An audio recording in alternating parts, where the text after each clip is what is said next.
welcome back. I'm Jira, and today I'm going to be sharing with you is all about new beginnings and radical changes that are going to start happening in spring 2023. And I don't know if you've been feeling this, but I've really been feeling this pull just slowly building as we get closer to the first day of spring. And it's really all about connections, community, and contracts. Now, this is happening on a personal level and on a collective level, which when I say collective, I really just mean the general population. So, how many times have you had conversations where you're like, man, I wish this system was better in place. And right now, honestly, like we need all new systems. So, what do I mean by new systems? Our healthcare, our education, our banking, our housing, our agriculture, all our food, our ecosystem, our economical system, like every system needs to change. And we can't do that all at once, right? That would not be good for the collective consciousness. Everyone would be freaking out and we'd probably go into an apocalypse, which is not what I'm picking up. So don't freak out about it. We're going to be making these radical changes and new beginnings little by little, going through these cycles. And for new beginnings to happen, right? Old, outdated constructs need to end. It's the only way for new things to happen. And we don't have those new systems completely in place yet. So we're going to be going through these radical changes. And a lot of these systems, right, they're outdated. They were great for the time that we needed them, right? But it's not conducive with the era we live in and where we're going. It just doesn't work anymore. And we're not healthy. We're in debt. And, so many people are struggling right now. So things need to change. There's a lot of help, a lot of healing and helping.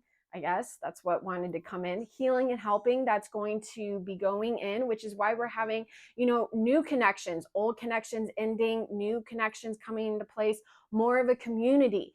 That can be, on a very personal level of friendships, romance, family, and business, certain contracts that can happen, whether it's on a soul contract or an actual business contract. Maybe something ended for you, or maybe something new that's going to be taking place, and you're going to have more of a partnership.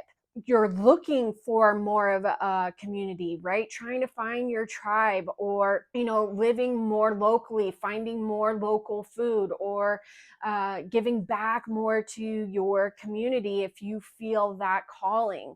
So it's going to be a little bit different for each person, but really being focused on these 3 C's: connection, community, and contracts, and really being able to release some of these old, outdated constructs and systems. And let me tell you, it's not going to be easy. I'm not saying it's going to be easy for me, but being able to get out of our comfort zones, start to come together and create new systems and actually take action towards it. And if you've already been doing that, then fist bump to you. Other thing that can be happening, a lot of healing through the root chakra. I just did a video on that. You can check it out. Fear and uncertainty. A lot of heart healing, more living from our heart space, less from our mind.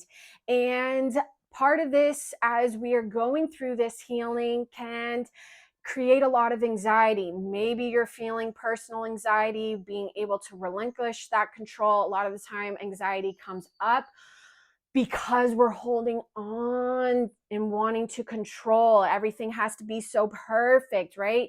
Maybe we're like OCD. Even that can cause a lot of anxiety. And or maybe you're feeling anxiety, and that could just be from the collective and not so personal. I will be doing a video on anxiety and give you some tools on how to work through that as we go through this balance and shift. We're also going to be, really working through this balance of the masculine and feminine energy, not only within ourselves, right? Living more from our heart, but this also, is going to beginning in the outer, like having systems that honors both sides. Right now, we're just really partaking in the masculine, always constantly doing, right? Pushing ourselves to the point where we're getting burnt out.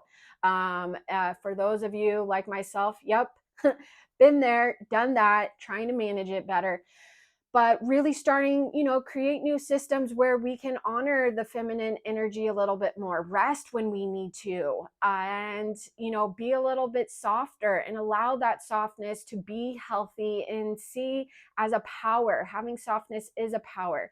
And then as we, go through this healing, having the courage to take that next step, whether it's on a business level, if it's on a personal level, or if it's on a romantic level, taking that next step, taking that initiative as well. Possibility that could happen for you is a greater spiritual awareness or conscious awareness that will be happening with these new beginnings. More people going through spiritual awakenings or dark night of the soul. If you're not sure what that is, you can Google it. If you are and you're deep in the waters of dark night of the soul, I do Akashic record readings, so you can always reach out if you have more questions for that. And then also financial constraints. We live in consumerism, and that could be part of one of these new beginnings and radical changes of being more mindful of where you're actually spending your money and where you're consuming financially and consuming energetically. Like, how often, are you on social media and consuming that every day? Just being more aware of what you're consuming, and that could be food, water, you name it. Stay tuned for my Fearlessly Confidence Masterclass. It's all about becoming fearlessly confident and embodying your magnetic self. So I will be having more details on that. So stay tuned for that. I'm also going to be sharing a little bit more videos this next spring, so you can stay tuned for that. I hope you guys have a grateful day. Much love.